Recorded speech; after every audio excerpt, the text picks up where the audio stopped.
Tax increment reinvestment zone. Just the title initiates glassy-eyed indifference and a please spare me the details response from most Houstonians.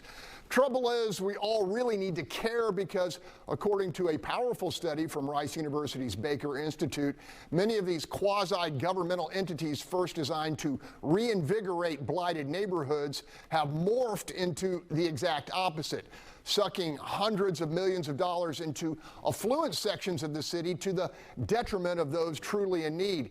Here's how Baker economist John Diamond laid out the finding to Houston City Council. What you don't see, it's the fallacy of the seen and the unseen, and Tirz's are the poster child for what we see. We see some higher sales tax. We see growth in an area. We don't see all the growth that would have occurred in other areas. We don't see where the growth was transferred from one area to the city of the other. And so while affluent neighborhoods like Uptown, Midtown, and River Oaks retain and invest hyper-locally many of their own property tax dollars, other less prosperous parts of the city are forced to make do with less. And here's the kicker. The growth in cities with no Tirz's is 1 to 2 percentage points above cities with Tirz's. Wow. Panel, reaction from council was a combination of confusion and dogged defense of these financial fiefdoms, which Dr. Diamond identifies as engines of economic regression. Bill, you agree?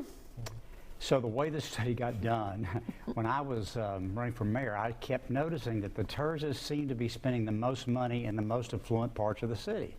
And I thought, that's not really what they're supposed to do, is it? So when I joined Baker, I went to these very smart people like John, and I said, hey, is there some way we can figure out if what my belief is true or not? And so they took the census tracts that are in the Tirz versus the ones outside of it, and what we found out is that there are about 7 or 8 Tirz's that get 70% of the Tirz money, and their median income is between 150 and 200% higher than the city's average. Now, there are some Tirz's in some low-income areas, but they get almost no money out of this system. By the way, in addition to this incredibly regressive redistribution of property taxes, because all we're doing here is moving property tax around, there's no new money created in any of this. The other thing is they've gone out and run up $1 billion in bond debt without voter approval. All right, Chow, Dr. Diamond was also clear to say all Tirz's aren't bad, you know, and they do some really good work. Any thoughts that you have here? So this may come as a surprise to you guys, but I am pro-business. My parents ran very small businesses in Midtown and Edo growing up, pho restaurants, grocery stores, you have it, right? And I look, as many of you guys know, I partner with a real estate developer, so I have to hear the other side. And I obviously support low-income communities and want to see them thrive. But when businesses are put in and encouraged to develop, that's pro-business, it's pro-economy, it's pro-community. And if that spreads to other communities, it's great. But Tirz, you're right, the money stays where, the pot of money stays where those communities lie. In affluent neighborhoods like Midtown, they weren't affluent. I mean, we had a Vietnamese town in Midtown. We had, you know, a Chinatown in Edo back in those days. Without those Tirz money, we might not see the Midtown we have. Yeah, but is that somebody picking winners and losers here, Gary? Absolutely. Look, here's a simple solution to the Tirz problem. The legislature needs to ban them. They need to go the way of the dodo bird. It's ridiculous.